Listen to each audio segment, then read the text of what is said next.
To my YouTube channel Pacific Chemistry Classes. Today we will discuss one of the important lab facts, that is whenever we are using the oxalic acid. So the formula of oxalic acid is what?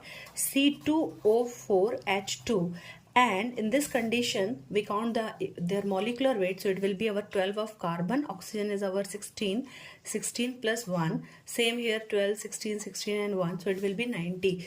But if the molecular weight is 90, so what is the equivalent weight? The equivalent weight will be 90 divided by how many hydrogens are there? 2. So its basicity will be 2. So what will happen? It will be divided by the 2. So you will get 45, right?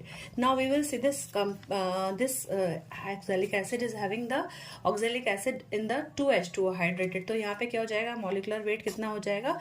90 plus 2 water molecules. So you have to 18 to the 36 and it is divided by 2. So it's equals to 63. So most of the time we are using hydrated oxalic acid.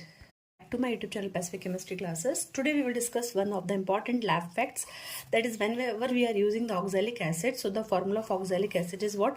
C2O4H2, and in this condition we count their molecular weight. So it will be our 12 of carbon, oxygen is our 16 plus 1, same here 12, 16 and 1, so it will be 90.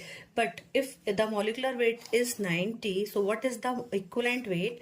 The equivalent weight will be 90 divided by how many hydrogens are there? 2.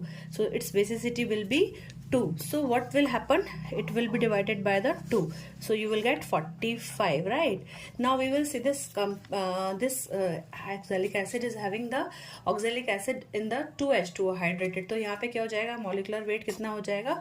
90 plus 2 water molecules. So you have to 18 to the 36 and it is divided by 2. So it's equals to 63. So most of the time we are using hydrated oxalic acid.